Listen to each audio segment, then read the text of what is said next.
Bismillahirrahmanirrahim. Assalamualaikum warahmatullahi wabarakatuh. Alhamdulillahirabbil alamin. Wassalatu wassalamu ala asyrafil anbiya'i wal mursalin wa ala alihi wa sahbihi ajma'in. Rabbi shrah li sadri wa yassir li amri wahlul 'uqdatam min lisani yafqahu qawli wa ba'du. Ya. Alhamdulillah, bersyukur pada kehadirat Allah Subhanahu wa taala yang dengan limpahan karunia serta rahmatnya Allah izinkan kita untuk bertatap muka walaupun secara streaming ya. Tapi semoga tidak mengurangi kemanfaatan dari ilmu Allah yang akan kita pelajari kali ini. Sahabat-sahabat yang dirahmati oleh Allah Subhanahu wa taala, kita selaku seorang hamba amat sangat membutuhkan sebuah hidayah dari Allah Subhanahu wa taala. Karena itu adalah warisan dan karunia yang tidak terhingga nilainya. Warisan karunia yang harus kita jaga sepanjang hayat kita. Maka dari itu Allah Subhanahu wa taala mensyaratkan sebagai salah satu syarat sahnya sholat adalah dengan membaca surat Al-Fatihah. Yang di pertengahan surat tersebut ada sebuah ayat yang mana ayat tersebut sebenarnya hakikatnya adalah doa. Hak seorang hamba. Ya. Yang sudah selayaknya seorang hamba itu berdoa kepada Tuhannya, kepada Allah Subhanahu wa taala, supaya Allah menurunkan hidayah kepadanya. Ihdinas siratal mustaqim. Ya Allah, berikanlah kami hidayah. Tunjukilah kami hidayah. Tuntun kami kepada sirat. Ya, jalanmu yang lurus. Siratal ladzina an'amta alaihim. Yakni jalannya orang-orang yang engkau berikan nikmat. Dari golongan para anbiya wal mursalin, para nabi dan rasul. Golongannya orang-orang siddiqin, orang-orang yang jujur tulus keimanannya kepadamu ya Allah. Golongannya orang-orang syuhada, orang-orang yang syahid di jalanmu. Wassalihin, dan juga jalannya orang-orang yang soleh ya, yang soleh, yang selalu taat kepadamu dan jauh dari kemaksiatan. Itu yang kita pinta.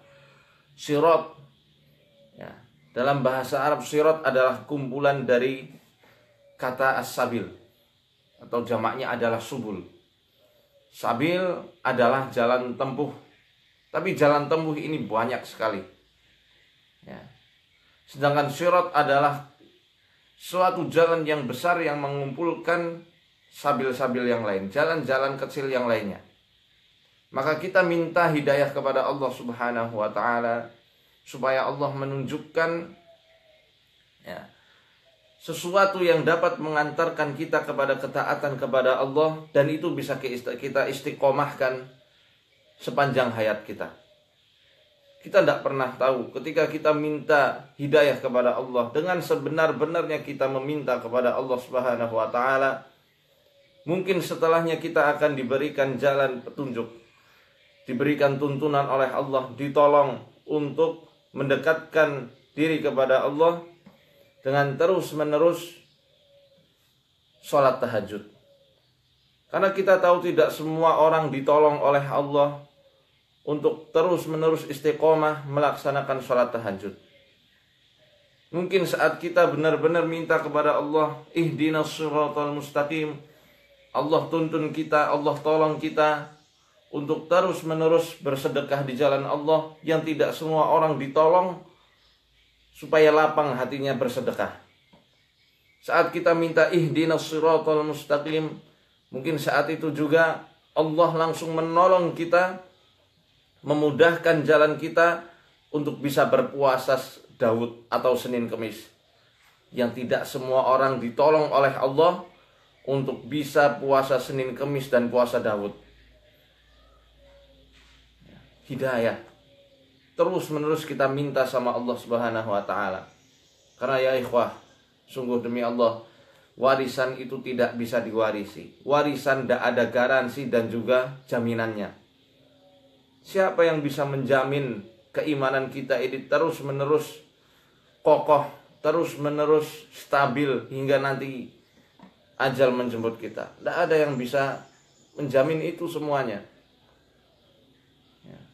Bisa kita lihat betapa banyak Allah Subhanahu wa taala mengabarkan kepada kita melalui lisan Rasulnya, melalui lisan para ulama-ulama kita, di mana dahulunya banyak sekali orang-orang di masa awal kehidupannya dia itu bertaburan dengan keimanan dan ketakwaan.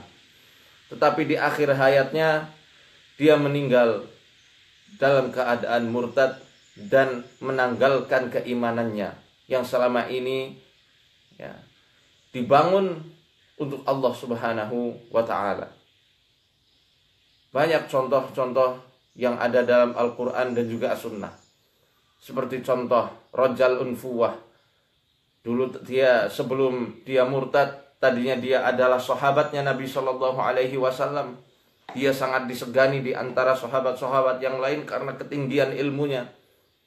Bahkan dia sampai dipuji oleh Khalifah Abu Bakar As-Siddiq radhiyallahu anhu.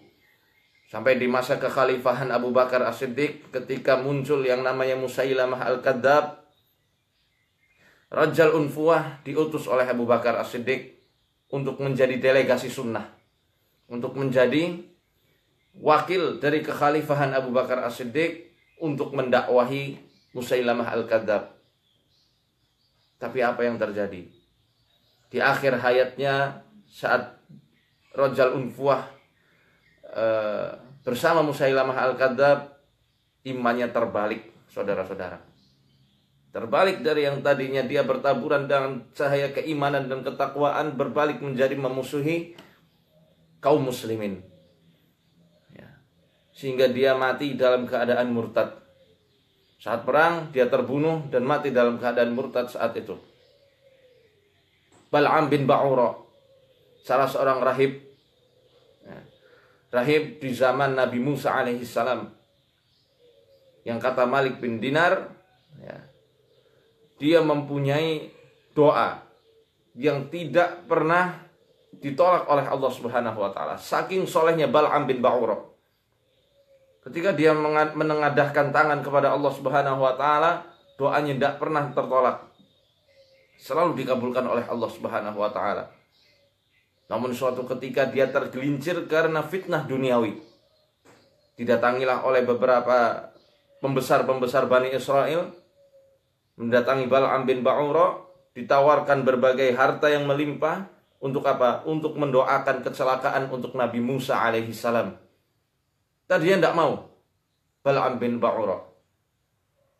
Tapi saat terus-menerus dibujuk hingga akhirnya tersusupi hatinya dengan fitnah keduniawian, saat itu juga dia menengadahkan tangannya kepada Allah Subhanahu wa taala, akhirnya dia mendoakan kehancuran untuk Nabi Musa dan Nabi Harun alaihi wassalam. Saat itu juga Allah matikan Bal'am bin Ba'ura dengan menjulurkan lidahnya sampai menyentuh tanah. Dia mati dalam keadaan murtad dan buruk rupa semacam itu. Na'udzubillah min dzalik. Ubaidillah Al-Jahsy, dia salah seorang sahabat tadinya, yang mula-mula dia itu ikut berhijrah bersama Nabi SAW ke Madinah, dan dia juga berhijrah yang kedua ke Habasyah. Namun ketika turun ayat keharaman tentang khamar, dia mati dalam keadaan murtad. Dia keluar dari Islam oleh karena kecintaannya yang terlalu berlebihan terhadap khamar yang dia minum selama ini. Dia benci Islam karena mengharamkan khamar. Dia keluar dari Islam karena kecintaannya kepada khamar melebihi kecintaannya kepada syariat Islam. Akhirnya dia mati dalam keadaan murtad. Dan lain sebagainya. Ada banyak sekali kisah-kisah yang bisa kita ambil pelajarannya.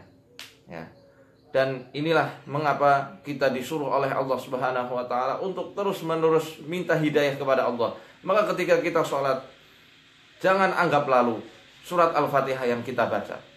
Jangan sia-siakan dan minta terus kepada Allah, khususnya ketika membaca ihdinas siratal mustaqim. Hadirkan hati kita supaya Allah Subhanahu wa taala betul-betul memberikan hidayah, memberikan tuntunan kepada kita. Tuntunan yang dapat membawa diri kita ini selalu istiqomah di jalan Allah Subhanahu wa taala. Istiqomah dalam ketaatan, istiqomah dalam keimanan, istiqomah dalam kecintaan kepada Allah Jalla Jalaluh, kecintaan dalam ittiba', ya, mengikuti, meneladani sunnah-sunnahnya Rasulullah Sallallahu Alaihi Wasallam.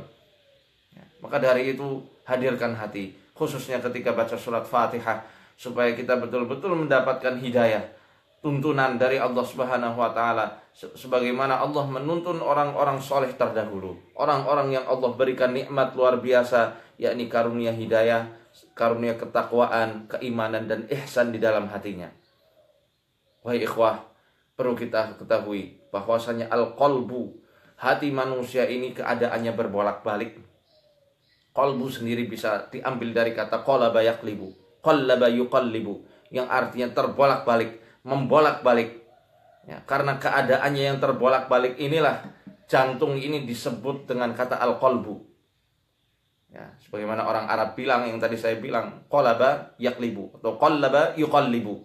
Sesuatu yang terbolak terbalik, membolak membalik. Nah, karena keadaannya tidak menentu, makanya jantung ini disebut sebagai al-qalbu. Ya. Maka dari itu Nabi SAW juga mengajarkan suatu doa yang indah, ya muqallibal qulub, wahai zat yang maha membolak-balikan hati yang suka terbolak-balik, tsabbit qalbi ala dinik, tsabbit qalbi ala mahabbatik, ya, tsabbit qalbi ala ta'atik. Wahai Tuhan yang maha membolak-balikan hati, tetapkan hatiku ini pada keimanan kepadamu, ketaatan kepadamu, ya, tetapkan hatiku kepada agamamu serta kecintaan kepadamu ya Allah, supaya betul-betul hati kita ini selalu lurus dan stabil dalam menapaki keimanan dan ketaatan kepada Allah Subhanahu wa ta'ala. Ya. Mungkin sahabat-sahabat, ya, ikhwah semua sudah hafal hadis Arba'in Nawawiyah yang keempat, yang di situ Nabi SAW menjelaskan, ya, bahwasanya ketika seseorang sudah ditakdirkan garisnya untuk menjadi penghuni surga, walaupun ketika dia hidup dia mengamalkan amalan-amalan ahli neraka, dia akan ditutup, ya, akhir kehidupannya dengan mengamalkan amalan ahli surga. Itu juga sebaliknya, ketika seseorang sudah ditetapkan tempatnya di neraka oleh Allah Subhanahu wa ta'ala, ya, walaupun pada masa hidupnya dia melakukan amalan-amalan ahli surga, dia akan ditutup dengan mengamalkan amalan ahli neraka di akhir hayatnya. Ya. Sejarah dari hadis ini itu bisa kita lihat dalam Sahihain Bukhari dan Muslim dari Sahal bin Sa'ad, walaupun ini periwayatan lain dari hadis dari Abdullah ibnu Mas'ud yang ada di kitab Arba'in Nawawiyah. Ini riwayat yang lain lagi. Sahal bin Sa'ad saat itu mengisahkan saat Nabi SAW sedang berperang, ada dalam keadaan ghazwah, perang besar. Nabi SAW beserta para sahabatnya melihat seorang lelaki, ya, yang mana dia itu betul-betul tangguh dan kuat, tidak ada tandingannya saat berperang. La yada'u syaddatan wala fadatan illa ittaba'aha yadribuha bisayfi. Saking kuatnya itu, ya, dia tidak ada tandingannya. Setiap kali bertemu musuh langsung dia tebas, langsung ditebas leher-leher musuhnya. Sangat semangat sekali ketika berperang bersama Rasulullah SAW. Faqalu, sehingga saat itu para sahabat yang melihat kiprah lelaki tersebut semuanya pada bergumam, ma ajza'a minnal yawm ahadun kama ajza'a fulan. Ya. Aduhai, barangkali di hari ini Tidak ada yang pahalanya lebih besar daripada si fulan yang berperang dengan gagah berani. Semua sahabat bergumam seperti itu. Ketika Nabi SAW mendengar, faqala Rasulullah SAW, langsung saat itu beliau bersabda, huwa min ahlin nar. Wahai para sahabatku, ketahuilah bahwasanya lelaki yang berperang dengan gagah berani itu sesungguhnya dia adalah ahli neraka. Masya Allah. Semua sahabat saat itu terperangah, kaget. Kok bisa wahai Rasulullah? Bukankah dia sedang berperang di jalan Allah? Bukankah dia sedang berperang dengan gagah berani membela agama Allah, menebas orang-orang kafir? Tidak, kata Rasulullah, dia adalah ahli neraka. Salah seorang sahabat yang berteman baik dengan lelaki gagah berani tersebut akhirnya selalu membuntuti laki-laki itu. Ternyata benar seperti apa yang disabdakan oleh Nabi SAW. Ketika sahabat itu membuntuti laki-laki itu, fajurihar rajulu jarhan shadidan. Suatu ketika dia lihat laki-laki itu tertebas juga oleh musuh sehingga mengalami luka yang amat sangat parah. Luka yang amat sangat parah. Fasta'jalal maut. Saat itu juga laki-laki yang dianggap oleh para sahabat sebagai ahli surga, dia mempercepat kematiannya. Fawadda'a nasla sayfihi 'alal ardi wa dhubabahu baina thadiyaihi. Kemudian dia meletakkan pedangnya di tanah dan menancapkan ujung pedangnya itu di antara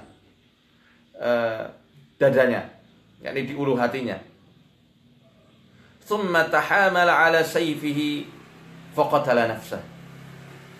Dia meletakkan pedangnya di dada, di ulu hatinya, kemudian dia merobohkan badannya hingga di riwayat lain dikatakan pedangnya itu tembus masuk sampai keluar dari arah punggungnya, dan dia membunuh dirinya sendiri alias bunuh diri. Fakharaja rajulu ila Rasulillah sallallahu alaihi wasallam. Maka laki-laki sahabat yang membuntuti laki-laki tersebut langsung datang menemui Rasulullah sallallahu alaihi wasallam. Kemudian dia berkata, "Asyhadu annaka Rasulullah." Aku bersaksi wahai Muhammad, sesungguhnya engkau adalah Rasulnya Allah Subhanahu wa ta'ala. Karena ternyata apa yang engkau sabdakan betul-betul terjadi. Ketika orang-orang lain mengira bahwasanya dia termasuk sebagai ahli surga, ketika orang-orang yang lain mengira bahwasanya dia mempunyai pahala yang amat sangat besar karena amalannya, engkau mempunyai sabda yang lain, wahyu dari Allah Subhanahu wa ta'ala, bahwasanya laki-laki tersebut termasuk penduduk neraka.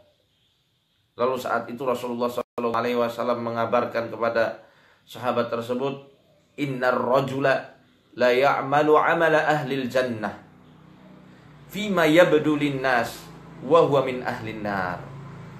Sesungguhnya ada seseorang yang benar-benar dia itu seakan-akan mengamalkan amalannya penduduk-penduduk surga. Fima yabdun nas, ya, di pandangan manusia. Ini garis bawahnya, ya. Ada beberapa manusia yang seakan-akan dia melakukan amal soleh, amal kebaikan, sebuah bakti, sebuah sedekah yang besar-besaran, misi kemanusiaan, yang hakikatnya itu adalah amalannya penduduk surga di mata manusia pada umumnya. Namun sesungguhnya dia adalah ahli neraka.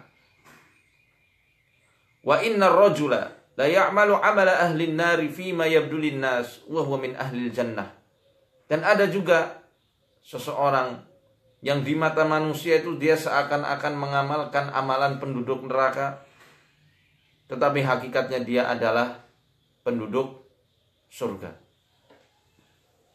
Subhanallah, bisa kita lihat ya, pada hari ini di zaman sekarang, apalagi dekat-dekat pemilihan presiden, di mana orang kafir pun masuk ke dalam pondok pesantren, ya, mengadakan sedekah besar-besaran, menyantuni fakir miskin, agamanya bukan Islam, pakai sorban, pakai atribut khas Islam, kemudian menggelar sedekah besar-besaran. Bagi orang-orang pada umumnya, oh penduduk surga ini. Tapi Allah Subhanahu wa taala tidak bisa ditipu. Tidak bisa ditipu sama sekali. Mereka menipu Allah dan orang-orang yang beriman, tapi hakikatnya dia menipu dirinya sendiri. Poin penting dari hadis yang kita sampaikan tadi sebenarnya adalah salah satu hadis yang menjelaskan hadis keempat dalam kitab Arba'in Nawawiyah. Jadi yang dimaksud orang yang mengamalkan amalan penduduk surga tapi nantinya malah di neraka, maksudnya adalah orang-orang yang mengamalkan amalan ahli surga yang dinilai dari pandangan mata manusia, bukan dari pandangan Allah dan Rasulnya. Dinilai dari pandangan manusia saja. Ini adalah sebuah isyarat. Ibnu Rajab Al-Hanbali menjelaskan, ini adalah sebuah isyarat. Kalau kita kepengen husnul khatimah, dan kita pengen menjauhkan diri kita sejauh-jauhnya dari akhir yang buruk atau su'ul khatimah, maka ini perlu diperhatikan secara baik-baik. Ibnu Rajab Al-Hanbali rahimahullah ta'ala, beliau menjelaskan, isyaratun ila anna batinal amri yakunu bi khilafi dhalik wa inna khatimata su'i takunu bisababi dasisatin batinah. Ya, bisababi dasisatin batinatin lil abdi la yattali'u 'alaiha an-nas. Imma min jihati amal sayyi'in wa nahwa dhalik. Fatilkal khoslah al-khafiyyah tujibu su'al khatimati 'indal maut. Sungguh yang namanya kematian yang buruk atau su'ul khatimah, akhir yang buruk, itu terjadi karena adanya amalan-amalan buruk, dosa-dosa, serta kemaksiatan-kemaksiatan yang tersembunyi dari diri seorang hamba yang tidak terlihat oleh manusia pada umumnya. Maka karena kemaksiatan yang selalu terus-menerus dilakukan tanpa ditaubati, dan tidak ada seorang pun yang mengetahuinya, lalu dia mencampur antara hak dan batil, berpura-pura seakan-akan menjadi orang yang saleh, maka pada saat kematiannya Allah akan tampakkan itu. Dia akan mati dalam keadaan su'ul khatimah. Atau na'udzubillah, dia akan mati ketika sedang melakukan perbuatan kemaksiatan yang selama ini dilakukan secara kontinu tanpa diketahui oleh orang lain. Itulah yang menyebabkan orang-orang menjadi su'ul khatimah. Mungkin dia melakukan sholat berjamaah sama seperti kita sholat. Mungkin melakukan tahajud, mungkin melakukan sedekah dan puasa Ramadan. Tapi saat dia ada kesempatan untuk melakukan perbuatan dosa, dia menceburkan dirinya sehingga melakukan suatu kemaksiatan dan dia sembunyikan secara terus-menerus sehingga manusia itu tidak tahu. Neritili uang rakyat, dan itu terus-menerus dilakukan sampai akhir hayatnya. Ya, melakukan perbuatan-perbuatan yang tidak senonoh, yang manusia itu tidak mengetahuinya, atau bahkan niat-niat buruk yang akhirnya nanti terbongkar pada saat kematian datang menjemput. Ini yang ditakutkan oleh para salaf, ya. Amat sangat ditakutkan oleh para salaf. Khawatir kalau karena niatnya yang selama ini buruk, kalau karena niat yang tidak ikhlas, itulah yang menjadi jembatan menuju kepada su'ul khatimah, akhir yang buruk. Na'udzubillah min dzalik. Begitu juga sebaliknya wahai ikhwah. Kalau kita kepengen husnul khatimah, kematian kita ini menjadi kematian yang baik di akhirnya, ya, menjadi kematian yang betul-betul saat itu Allah sudah ridho kepada kita, Allah ampuni dosa-dosa kita. Maka kata Ibnu Rajab Al-Hanbali rahimahullah, beliau menjelaskan, ya,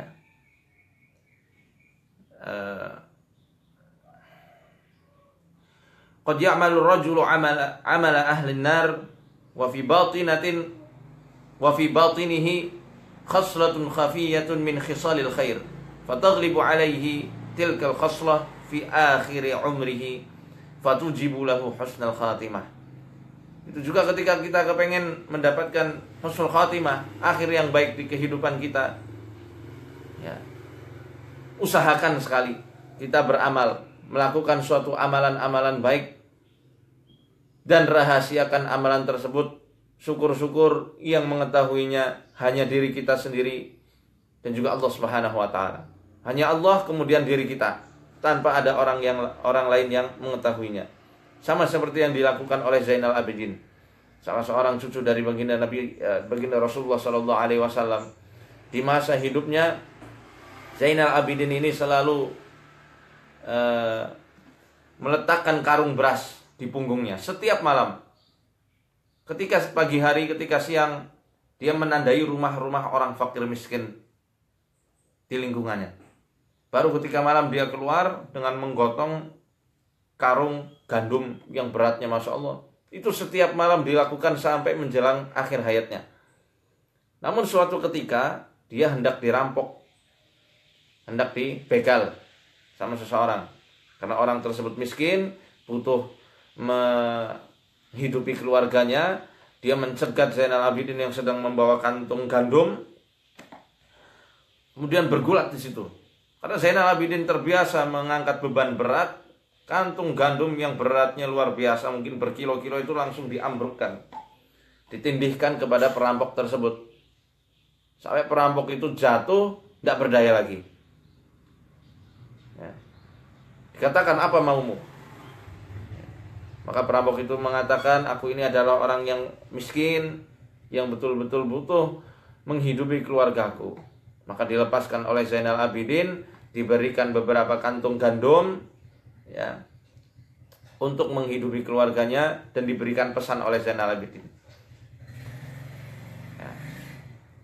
Jangan sekali-kali mengabarkan kepada orang lain bahwasanya aku, Zainal Abidin, akulah yang meletakkan karung-karung beras di rumah orang fakir miskin yang ada di lingkungan ini. Jangan sampai ada orang yang tahu. Nah, akhirnya diambil sumpah. Maka perampok itu bersumpah untuk tidak membeberkan amalan-amalannya Zainal Abidin yang selama setiap malam itu berkeliling kompleknya itu untuk menghadirkan karung beras yang digotongnya seorang diri tanpa ada yang mengetahuinya. Dan itu sukses hingga akhir hayatnya, hingga beliau wafat.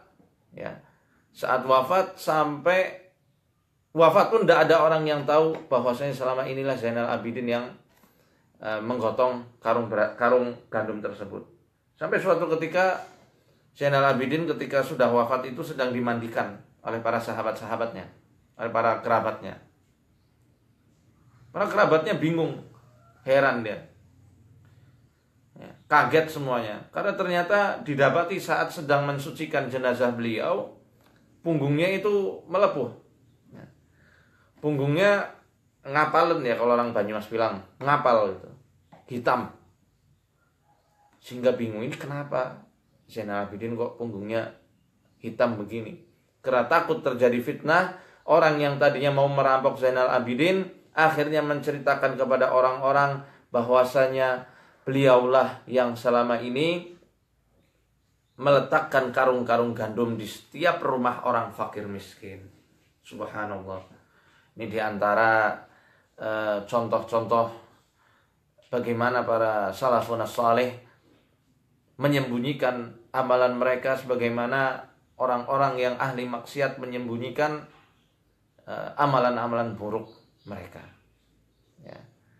Jadi ayo, saya nasihati diri saya sendiri khususnya, dan untuk antum semua, ya, secara umum, mari kita khususkan satu amalan saja, walaupun amalan itu kecil, tapi kita rahasiakan betul-betul, hanya kita sendiri, ya, dan Allah Subhanahu wa ta'ala. Hanya Allah, kemudian kita yang tahu, tidak ada orang yang lain tahu. Apa itu terserah antum.